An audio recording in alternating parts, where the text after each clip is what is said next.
Buenos días. Continuamos con nuestro relato de la Guerra Civil Española en tiempo real.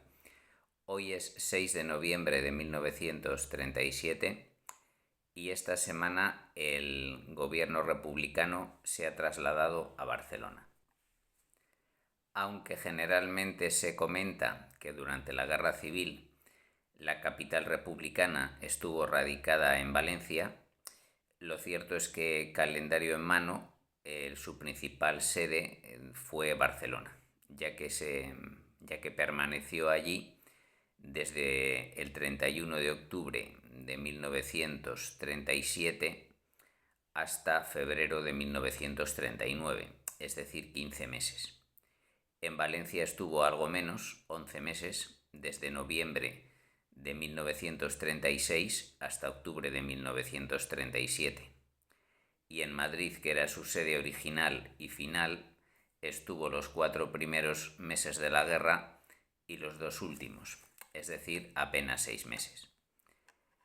Esta decisión la tomó el presidente Negrín después de notar que la Generalitat catalana había tenido dificultades para controlar el movimiento anarquista y que tenía excesivas competencias en lo militar y en temas de seguridad y además en temas económicos.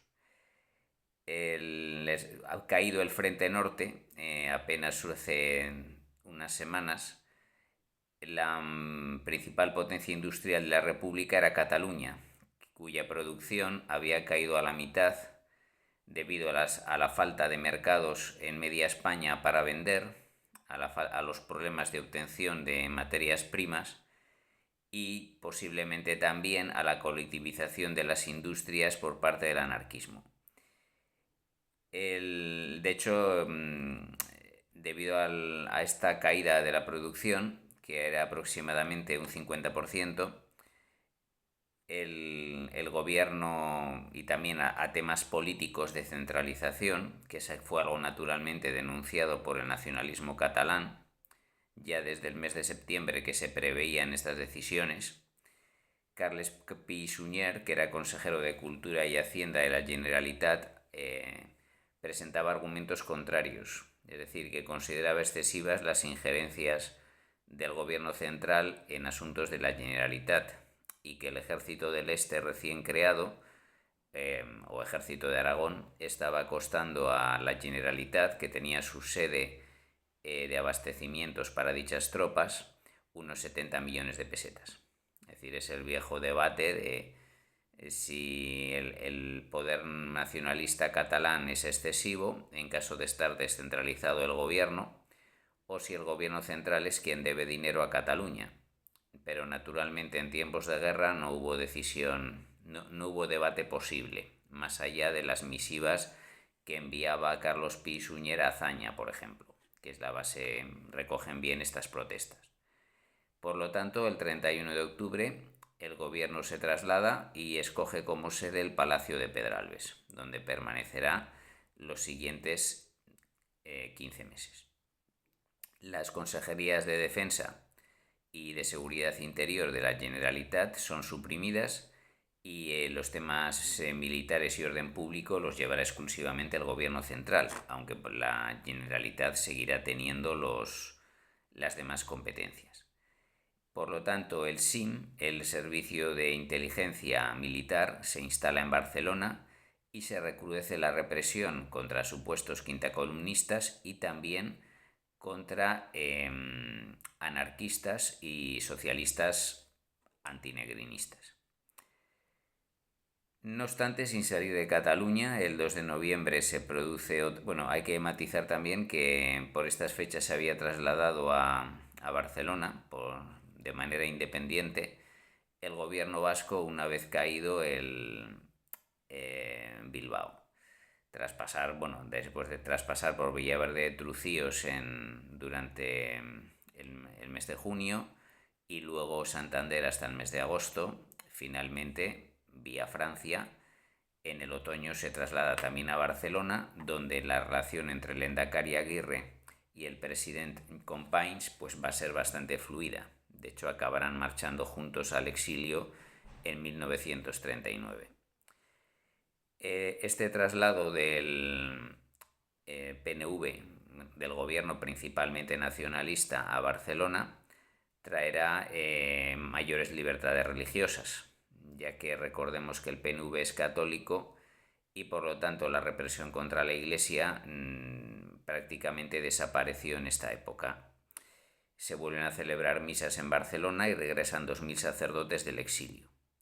Es lo que Azaña llamará despectivamente el eje Bilbao-Barcelona, ya que por diferentes motivos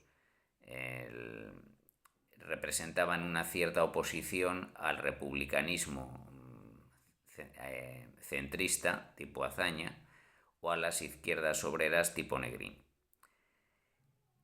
Como comentaba, por estas fechas, sin salir de Cataluña, se produjo un hecho trágico más.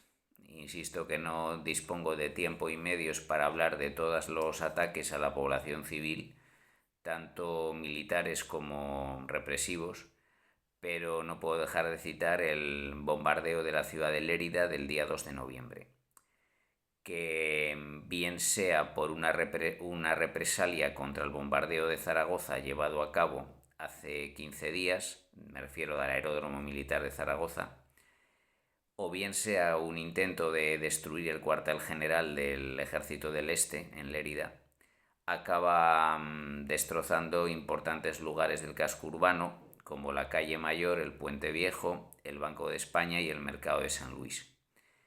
Se producen 250 víctimas aproximadamente, destacando entre 40 y 60 niños en el liceo escolar de la Avenida de América. Es por tanto uno de los principales bombardeos, por desgracia muy frecuentes, de la Guerra Civil Española.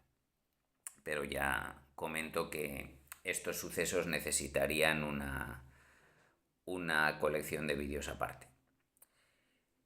Esta semana también, como no hay novedades militares, ya que el Pirineo sigue afectado por un temporal de frío otoñal, prácticamente ya invernal, de lo que único que podemos comentar también son noticias de la actualidad internacional referentes a España. El 2 de noviembre, después de 2 semanas de debates, el Comité de No Intervención acuerda, ya que es imposible, se considera que la no intervención en España es inviable, es mejor retirar las tropas que ya han conseguido entrar, que se reconoce que son numerosas por ambos bandos, refiriéndose especialmente al Corpo de Truppe Volontaria italiano a favor de Franco y las brigadas internacionales a favor de la República. El 2 de noviembre se decide que eso es lo que se debe hacer, eso sí, siempre que ambos bandos acepten una mediación internacional. Por adelantar un poco los acontecimientos, el día 20 de noviembre Franco aceptará esta decisión y el 2 de diciembre lo hará la República. Lo que ocurre es que son movimientos tácticos, políticos, y se tardará casi un año en hacerse efectiva esta retirada. Mientras tanto, el eje Berlín-Roma va tomando decisiones importantes. El 5 de noviembre, en Berlín, Hitler se reúne con su Estado Mayor y con el ministro de Exteriores y redacta y su ayudante militar, el coronel Friedrich Hossbach, redacta un memorándum que se conoce como Memorándum Hossbach, que muchos autores consideran ya la primera preparación real de la Segunda Guerra Mundial, porque en él Hitler plantea que va a llevar a cabo una expansión militar en Europa. Para eso debe debilitar a Francia y el Reino Unido y considera en este memorándum que la guerra civil es una buena oportunidad. Por lo tanto, apuesta por continuar, incluso prolongar, la guerra civil en España. Al día siguiente en Roma, Mussolini decide que Italia se una al pacto anti-Comintern. El pacto anti-Comintern, que es el pacto contra la Internacional Comunista, ya había sido firmado hace un año por Alemania y por Japón. Por lo tanto, al unirse Italia, el primer ensayo de lo que será durante la Segunda Guerra Mundial el pacto tripartito, es decir, el eje Roma-Berlín-Tokio, que a partir de 1940 unirá militarmente a estos tres países contra los aliados. Este pacto anti-Comintern es más bien de coordinación política, de persecución al comunismo dentro de sus países y de denuncia de las actividades que el comunismo internacional estaba ejerciendo en el mundo. Por lo tanto, no es todavía una alianza militar, pero sí que servirá de base para que la política militar de las tres potencias del llamado eje vayan juntas en la Segunda Guerra Mundial. Y acontecimientos como en el caso de Alemania e Italia, la guerra civil española, y en el caso de la guerra chino-japonesa, en el caso del Japón, pues les están sirviendo de apoyo. Abundaremos más en ello las próximas semanas. Por lo tanto, esta primera semana de noviembre del 37 es importante en acontecimientos políticos, aparte del terrible bombardeo de Lérida, en la zona republicana y en el ámbito internacional. Continuaremos la próxima semana. Muchas gracias por escucharme y un saludo.